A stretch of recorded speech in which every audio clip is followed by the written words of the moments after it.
ay makibukas po kayo sa aklat po ng awit. And awit 121 verse 1 hanggang 8, babasahin natin. Babasahin din natin yung John chapter 4 verse 35. At sa kauna-unahang pagkakataon ay gusto kong tatuin yung teksto natin, Luke chapter 21 verse 28. Amen. Basahin natin ito sapagat napakalaga ng mga talatang ito ngayong gabi sa ating pong pag-uusap.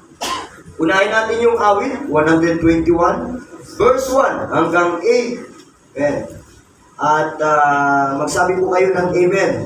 Ako susunod na babasahin natin yung bali dalawang talata pa.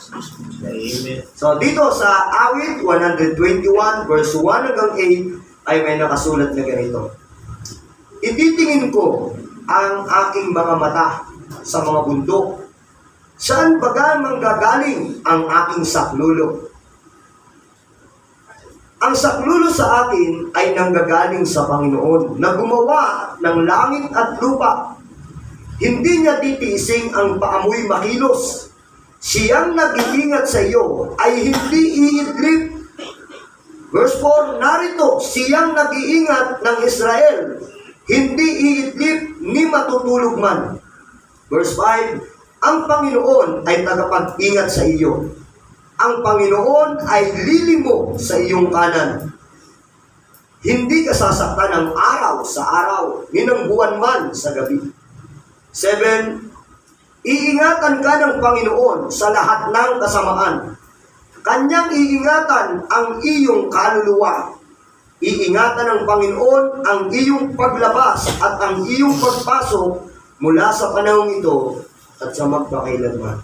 And yan po yung sabi ng awit 121 verse 1 hanggang 8. Sa John chapter 4 verse 35, ganito po nakasulat. Sa naman ninyo, sa bagong tipan, John chapter 4 verse 35. And sabi rito, hindi baga sinasabi ninyo, may 4 na buwan pa, at saka darating ang pag-aani. Narito, sa inyo'y aking sinasabi, itanaw ninyo ang inyong mga mata at inyong tingnan ang mga bukid na mapuputi na upang anihin. Amen. Sa pangatlong verse natin babasahin, Luke chapter 21 verse 28. May nakasulat kong ganito. Kung kayo mag-alala, tandaan nyo na po yan kasi yan din ang gagamitin natin sa paghihimay ngayong gabi sa mga aral na ito. Luke chapter 21 verse 28. Sabi rito, tatapat kung magpasimulang mangyari ang mga bagay na ito, ay magsitingin kayo at itaas ninyo ang inyong mga ulo sapagkat malapit na ang pagkatubos ninyo. Sandali po tayong manalangin ngayong gabi bago tayo magpatuloy. Banal na Diyos sa langit, maraming pong salamat sa pagkakataong ito. Nakasama kong muli ang aking mga kapatid sa pag-aaral at pakikinig sa iyo pong mga salita. Aking dalangin na mula sa mga talatang ito at pangangaral na aming mapapakinggan ay makatanggap kami ng kalakasan, ng mga katotohanan, ng mga pagtuturo na aming kailangan, Panginoon. Paalalahanan mo kami, Panginoon, sa mga bagay na dapat ay nananatili sa aming pong mga isipan at sa aming mga puso, Panginoon. Tulungan mo kami, Panginoon, ngayong gabi sa pag-aaral na ito. Ganun din ang mga nakakapakinig sa online, sa live na ito, Panginoon. Sila'y nakakapanood. Pagpalain mo sila, Panginoon. O Diyos, tulungan mo po ako sa pagsalita ngayong gabi na akin pong maihayag kung ano ang kalooban mo. Maging silbing biyaya sa bawat isa ang mga pangaral na ito. Tulungan mo ako sa iyong kapurihan sa pangalan ni Jesus. Amen. Palapakan po natin ng malakas ang ating Panginoon. Sa tatlong teksto na ito na ating binasa, mga kapatid, ay mapapansin po natin dito yung salitang ititingin ko ang aking mga mata. Sabi ron sa aklat ng awit. So, sadya naman sa aklat ng Juan, itanaw ninyo ang inyong mga mata. At sa aklat ng Lucas na ating binasa, ay nandun yung word na, o yung salitang, magsitingin kayo. Kung ating uunawain mabuti, mga kapatid, hindi lang nito tinutukoy ang ating mga literal na paningin, kundi ito po ay merong mga spiritual na katotohanan na nais ipaabot sa atin. Amen. Kaya ako po'y mga ngaral ngayong gabi sa paksang lift up your eyes. Amen. Hallelujah. Itanaw natin ang ating mga mata. So lahat po tayo ay dumarating sa mga panahon ng mga gipit at mahihirap na sitwasyon. At sa katotohanan, kung papansinin nyo talaga ang panahon ngayon, ay talaga namang pahirap na pahirap. Amen? Hallelujah! Pahirap ang kalagayan, ang kapaligiran, ang panahon, ang mga tao. Pasama ng pasama ang panahon sa madaling salita. Amen? Hallelujah! Ang mga tao ay napakadali ng magsinungaling. No? Ang mga tao ay may initin ang ulo. Amen? Hallelujah! Kanina lang, nakarinig ako ng balita. Nakiusap lang na huwag maingay sapagkat mga puyat ang mga tao pinagbantaan agad. Amen? Sakbala ka lang. Grabe, no? Nagsabi lang ng gano'n. Iba talagang panahon ngayon. Pasama ng pasama. No? Yung sa nating kapatiran, yung anak niya, pinagbantaan. Para lang nakiusap na huwag maingay dahil lahat ay puyat. Dahil mga call center ang trabaho. Pero, grabe, astig. Panahon ngayon, pasama ng pasama. Kung napanood nyo, yung isang security guard ba yun? Sinagasaan. Di ba yun? Traffic enforcer. Sinagasaan. Pinalikan pa. Grabe yung panahon ngayon, ano? Sobra pasama ng pasama ang panahon. Sabi naman talaga ng Biblia tayo nasa uling panahon ang panahon ay pasama ng pasama. Hallelujah. Lahat din po tayo dumarating sa mga panahon na hindi mabuti sa ating pakiramdam. Amen? Hallelujah. At ulad rin ang itinestemo ni Mr. Luno. Mga gipit na sitwasyon. Mga mahihirap na panahon. Dumarating talaga ito. Amen? Hallelujah. Trials and troubles ay dumarating. Sickness and suffering at mga kagipitan ay pilit na pumapasok sa mga tahanan. Tama po ba ako, mga kapatid? Kahit ayaw mo, pero nagpipilit sila pumasok.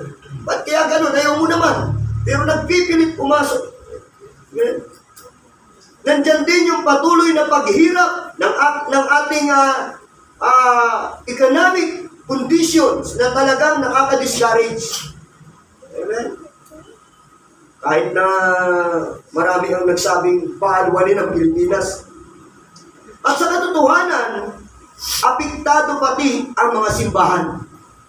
Amen? Hallelujah! Church attendance has declined. Kasama sa paghirap ng panahon, na pati yung mga mananamba, marami ay may mga nagbabaliwala na. Amen? Marami ay ayaw nang sumamba. Hindi na dumadalo. Amen? Kaya nga mga kapatid, sa katotohanan kapag dito mo itutuon ang iyong paningin, maaari ka nito mapanghinain. Tama? Amen? So what can we do? Amen? Para sa mahirap na mga panahong ito. Anong dapat nating gawin sa maganit at mahirap na panahong ito? Ito yung ating pag-uusapan. Kaya number 1, dito sa awit 121,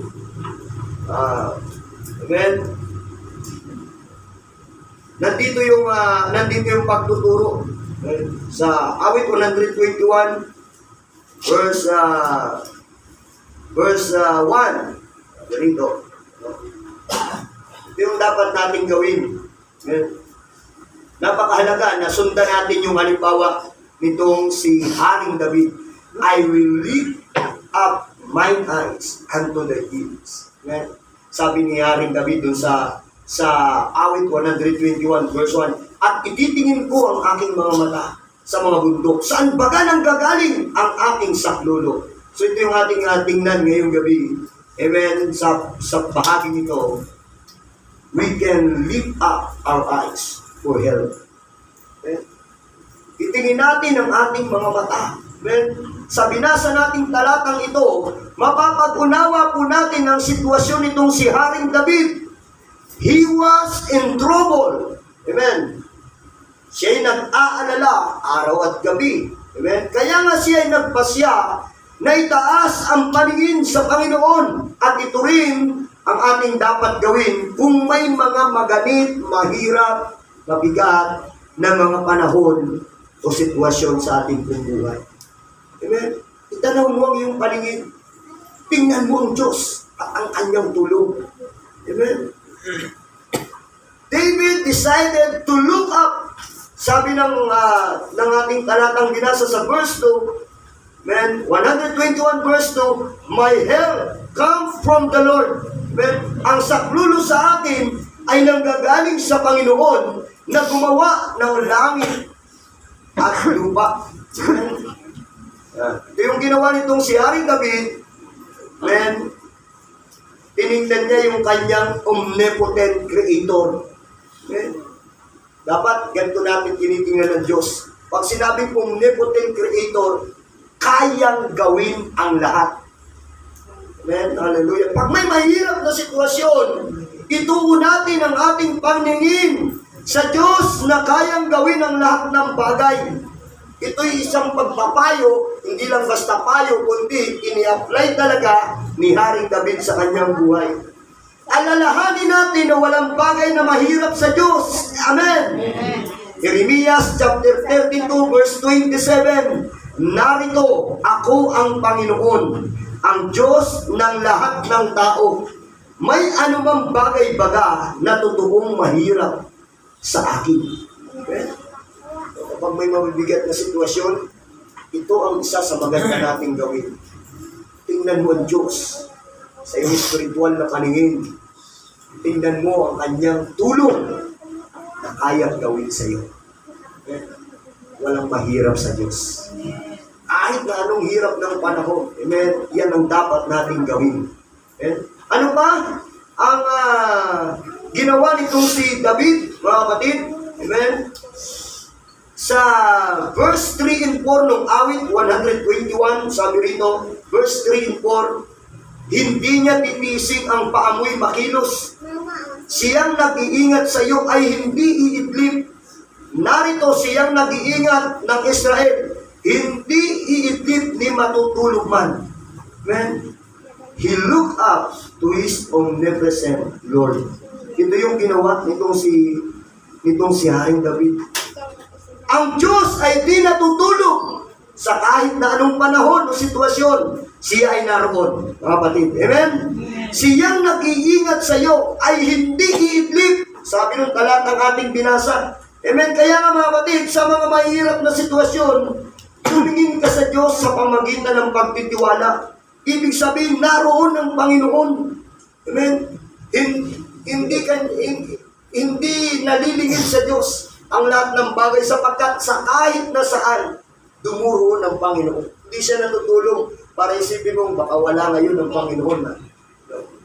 Tingnan mo ang Diyos sa kanyang kalagayan bilang omnipresent Lord.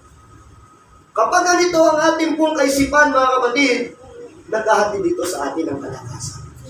Ben, naghahatid din ito ng kapanatagan. Ben, dahil ay iyong iniisip, saan man ako pamaroon, naroon ng Diyos. Kapag hindi natutulog ang Diyos, kasama ko ang Panginoon. Amen? Hallelujah. Ano pa yung pwede natin gayahin kay David? Patungkol dito sa ating teksto, sa unang puntos pa rin tayo. Sa verse 5 and 6, sabi rito, ang Panginoon ay tagapag-ingat sa iyo. Ang Panginoon ay lilimo sa iyong kanan. Hindi ka sasaktan ng araw sa araw, ni ng buwan man sa gabi. Itong ginawa ni Haring David, he looked up to his compassionate Savior. Okay? Tinitingnan niya ang Diyos bilang Diyos na mahabagin. Okay? So wag po nating kalilimutan, meron tayong Diyos na mahabagin at mag-iingat sa atin. Amen? Hallelujah. Sabi nga, hindi ka papayagan na ikaw ay sasaktan. Mahabagin ng Diyos. Maawain siya. Amen? Hallelujah.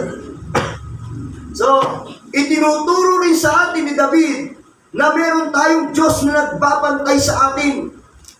Sabi ng verse 7 hanggang verse 8, iingatan ka ng Panginoon sa lahat ng kasamaan. Kanyang iingatan ang iyong kaluluwa. Amen? Iingatan ng Panginoon ang iyong paglabas at ang iyong pagpasok sa trabaho. Basta yung iyong paglabas at pagpasok. Amen? Mula sa panahong ito at sa magpakailanpaman. He looked up to his guarding God. Amen? Dapat kilala natin ang Diyos na siya yung nagbabantay sa atin. Binabantayan tayo ng Panginoon. Amen? Hallelujah. Ang anak ng Diyos ay binabantayan ng Panginoon. Hallelujah. Sa paglabas, pagpasok, saan ka man pumaroon, nakatingin, nakamasid, nakabantay ang ating Panginoon. Ang mga salitang ito, mga kapatid, ay naglalagay sa atin ng tinatawag na kapanatagan kapag ganito natin tinitingnan ang ating Panginoon. Sa kabila ng katotohanan na ang mundo'y pasama ng pasama. Ang sitwasyon ay pasama ng pasama. Ang buhay ay pasama ng pasama. Amen. Hallelujah. So mayroon tayong Diyos na ganito dapat natin tinitingnan. Amen. Hallelujah. Idagdag pa natin, mga kapatid, upang lalong maging matibay ang ating pong loob. We can look to our Lord to keep us. Amen. Hindi ka lang basta tinitingnan, binabantayan, no? Kundi talagang hindi ka niya pababayaan. Amen. Hindi ka niya pababayaan. Hebrew chapter 13, verse 5 hanggang 6. Mangilag kayo sa pag-ibig sa salapi, mga kasiya kayo sa inyong tinatangkilik, sapagkat siya rin ang nagsabi, sa anumang paraan ay hindi kita pagkukulangin, sa anumang paraan ni hindi kita pababayaan. Ano ba't ating masasabi ng buong tapang, ang Panginoon ang aking katulong, hindi ako matatakot. Anong magagawa sa akin ng tao? So ganito natin dapat tinitingnan ang ating pong Panginoon. Kaya nga, mga kapatid, pasama ng pasama ang panahon, ang ating magagawa, we lift up our eyes to the Lord. Amen? Para sa kanyang tulong. Pangalawa, ngayong gabi, hallelujah, sa John chapter 4, verse 35, tinignan muna natin yung ating sarili, yung ating pangangailangan, yung ating mga kalagayan, ano yung mga nararapat natin gawin. Dito, tingnan naman natin, kalagayan naman ng iba. Okay. Sa John chapter 4, verse 35, may nakasulat na ganito. Okay. Hindi ba sinasabi ninyo, may 4 na buwan pa at saka darating ang pag-aani? Narito sa inyo ay aking sinasabi, itanaw ninyo ang inyong mga mata at inyong tingnan ang mga bukid na mapuputi na upang anihin. Okay. So, pangalawa nating titingnan, we can lift up our eyes to the harvest. Okay? So, mga kapatid, sa Panginoon, yung una, tanaw natin ang paningin natin sa Diyos para makita natin ang kahit na pasama ang panahon, nakakaranas man tayo ng di mabuti sa ating pong mga personal na buhay, meron tayong Diyos na pwede nating pagtiwalaan at hingan ng tulong. Pangalawa, dito naman, hinihimok naman tayo, sinasabihan tayo ng Panginoon upang atin namang alalahanin ang kalagayan ng iba. Amen. Hallelujah. Ang panahon ay pasama ng pasama.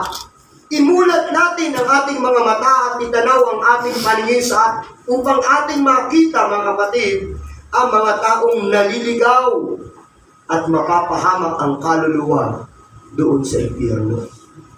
Amen. Dito naman natin gamitin yung ating spiritual na paningin. Ang ating mga problema ay maliit lamang kumpara sa kahinat na ng mga taong ang buhay ay hiwalay sa Diyos. Gano'ng kalaking problema mo? Pansarili mong problema? Ang liit lang yan kumpara sa problema ng mga taong patungo sa kapahamakan o patungong impyerno. Amen. Hallelujah. Hindi ang pwedeng ikumpara. Hindi sapat para ikumpara. Kaya nga, kayo na lamang ang panawagan ng Panginoon sa ating mga Kristiyano, bilang nakakakilala na sa ating Panginoon, naitanaw natin ang ating pong paningin sa mga taong hiwalay pa ang buhay sa Diyos. Sila'y bahagi ng anihin na dapat nating abutin.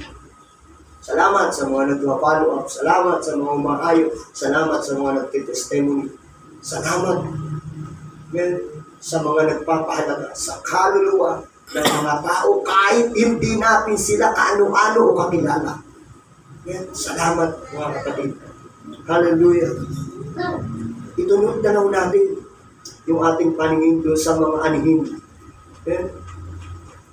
Pangalawang bahagi dito sa pangalawang puntos. Let's look to the harvest, not to our hearts.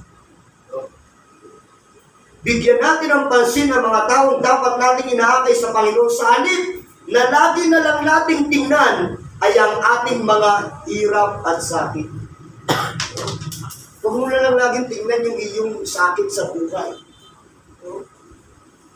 Totoo naman, it's hurt talaga, Pastor. Ang aking mga nararanasan. Huwag ka na lang dyan tungon. Ituon mo ang iyong paningin doon sa mga anihin. Kapag ginawa natin ito, mga kapatid, hallelujah, hindi lang natin alam na may mga problema tayo na nabibigyan din ng kalutasan.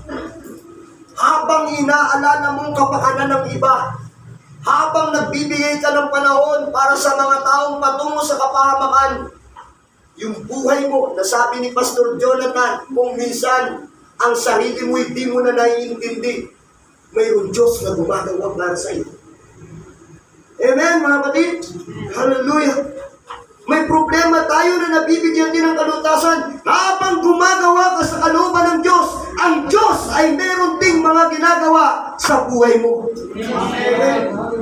Meron po yung tinatawag na spiritual dynamic. Mga kapatid, hindi lang natin nakikita, pero habang gumagawa ka sa kalooban ng Panginoon, habang inaabot mo yung mga tao, sa kabila na ikaw ay may sarili ding problema, pangangailangan, mayroong ginagawa ang Diyos para sa iyo. Amen, hallelujah. Sa katuhanan, sa kabila na tayo mismo, mga kapatid, ay meron ding mga sariling mga problema, ay inaabot pa rin natin yung mga tao at inaakay palapit sa Panginoon. Ito'y nagdadala ng kagalakan sa ating mga puso. Ano pakiramdam nyo kanina doon sa mga humayo, doon sa mga nagpado? Ano pakiramdam nyo? Di ba ga, meron kayong naramdaman? Mayroong biyaya, mayroong nangyayari, may ginagamot, mayroong problema sinusol sa ating mga buhay. Unang-una na yung pansarili natin, yung damdamin natin, yung problem natin sa ating mga emosyon. Diba, napapalitan ng kagalakan. Hindi lang yun, maraming pwedeng gawin ng Diyos. Mga kapatid, sapagat meron nga yung tinatawag na spiritual dynamic.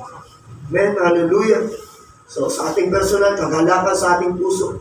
Sabi sa awit, aklat ng awit 126, verse 5 hanggang 6. Aklat ng awit 126, verse 5 hanggang 6. Ganito po nakasulat.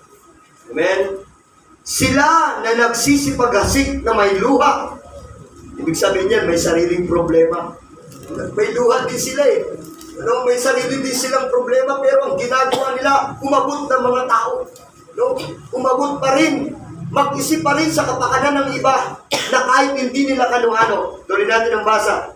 Sabi rito, sila na nagsisipag-asik na may luha ay magsisipag-aning na may kagalakan. Siyang lumalabas at umiiyak na nagdadala ng binhing itatanim. Siya'y di sasalang babalik na may kagalakan na dala ang kaniyang mga tangkas. Amen? So, napakaganda ng salita ng ating Panginoon. Katotohanan niya na ikaw na mayroong mga sari-sari, tayong may kanya-kanyang sari-sariling gampanin, may mga problema, pero inaalala mo pa rin ang kapakanan ng ibang mga tao, ng mga taong wala pa sa Panginoon, naliligaw patungong impyerno, nagbibigay ka ng panahon sa kanila. Ang sabi ng salita ng Diyos, babalik ka na may kagalakan kapag sila'y iyong inaalala. Amen? May ginagawa ang Diyos sa ating pong mga buhay. Amen? Hallelujah! Kaya nga, ito ang payo ni Haring David. ito ang payo ng ating Panginoon sa kanyang sulat sa ating tekstong binasa. Let's look to the harvest, not to our hearts. Huwag yung ating mga sakit lang ang ating tingnan.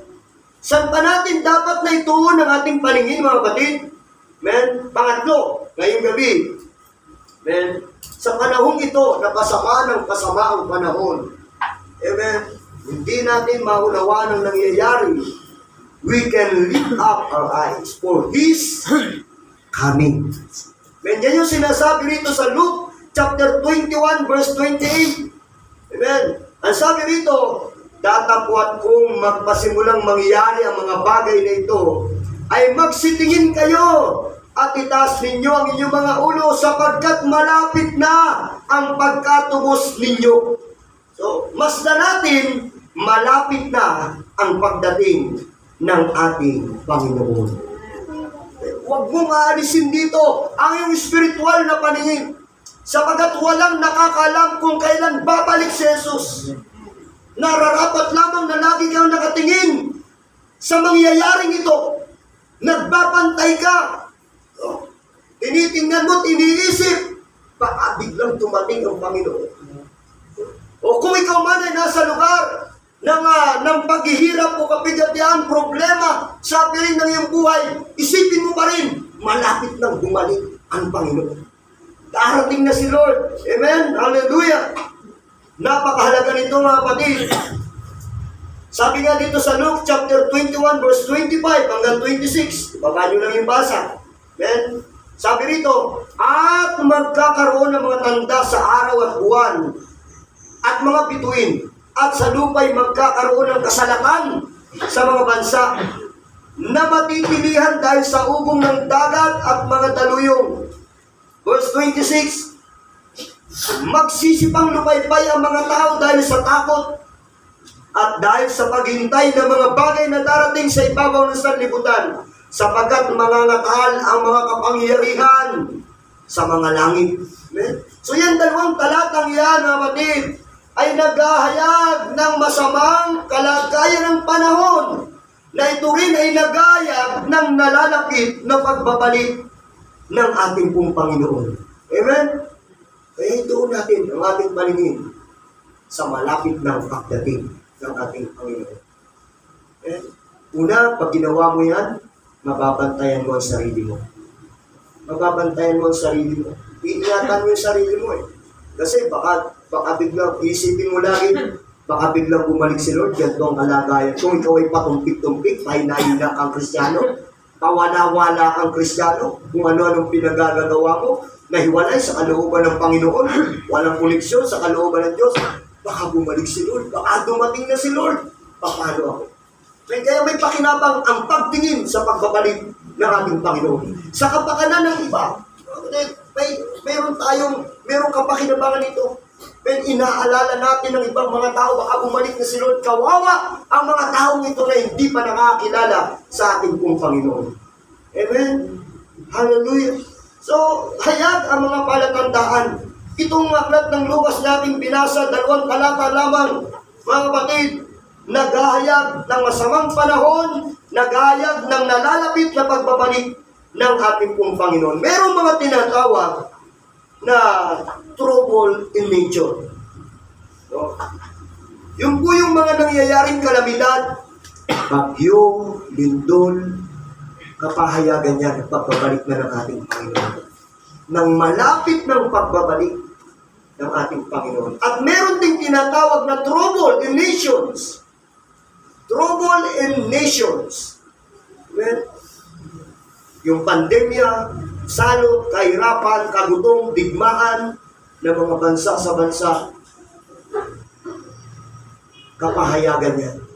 Malapit na talaga bumalik ang Panginoon. Amen? Hallelujah! Subalit merong magandang balita sa mga mananampalataya ng Panginoon. Kaya manatili tayong mananampalataya. Merong magandang balita sa mga mananampalataya ng Panginoon. In a darkness day, God will make a way. Kahit na ganito pa ang takbo ng panahon, Wala nang pag-ayos, wala nang paganda dahil yan naman talaga ang sinulat na ng Biblia. Nakasulat na sa Biblia ang panahon ay pasama ng pasama. Amen? Pero sa kabila ng ganitong sitwasyon, God will make a way. Yan po yung magandang balita para sa mga mananampalataya. Amen? Suffering and troubles are temporary for the Christians. Amen. Amen. Christ will come. Amen. Darating ang Panginoon upang ang mananampalataya ay kunin. Upang ang dakilang kapighatian ay wag na po nating maranasan. Amen. Hallelujah. Kaya nga mga kapatid, ang pagsama ng panahon ay hindi sorpresa sa Diyos. Hindi ito surprise sa Diyos. Kaya meron siyang nihanda sa mga mananampalataya. So, uling talata ngayong gabi. Pilipos chapter 3 verse 20 to 21. Sabi rito, Pilipos kapitulo 3, ang talata ay 20 hanggang 21. Sapagat ang ating pagkamamamayan ay nasa langit. Mula doon ay hinihintay naman natin ang tagapagligtas, ang Panginoong Hesukristo, na siyang magbabago ng katawan ng ating pagkamababa upang maging katulad ng katawan ng kanyang kaluwalhatian ayon sa paggawa na may pagpapasuko niya sa lahat ng mga bagay sa kanya. Amen? Hallelujah. So mga kapatid, ipinapaalala nito, mga talatang ito, yes, totoo talaga ang mundo, kasama ng kasama. Pero dapat mong maunawaan, titingin mo ang iyong kalalagayan, ang iyong magandang kalagayan lagi mong tingnan. Bilang mananampalataya, ang iyong pagkamamamayan ay doon sa langit, hindi dito sa lupa. Kasi dito sa lupa, wala nang paganda, wala nang pagbuti. Salamat na lang sa mga Kristiyano, patuloy tayo nakakita ng kabutihan ng Diyos. Pero sa katotohanan ng mundo'y pasama ng pasama. Kaya huwag mong kalilimutan, hindi dito ang iyong pagkamamamayan. Doon talaga sa langit. Inihahanda ng Panginoon pagbabalik ni Lord. Sabi nga rito sa ating uling talatang binasa, papalitan niya ng ating katawan, na katulad ng katawan ni Jesucristo nang siya'y muling mabuhay. Katawang panglangit. Amen, mga kapatid? Hallelujah! Kaya nga mga kapatid, maging tama palagi ang paggamit natin ng ating mga pananaw at espiritual na paningin. Amen? Saan ka tumitingin? Saan mo inilalagay ang iyong focus? Saan mo itinutuon? Sa mga bagay ba ng Diyos? Amen? Kapatid ko sa Panginoon, maging tama palagi ang paggamit natin ng ating mga pananaw at espiritual na paningin. Palapakan po natin ang ating Panginoon. Ngayong gabi, hallelujah. Hindi po natin ang ating mga ulo habang lumalapit po ang mga manod to. And ihanda ang awiting Father, we declare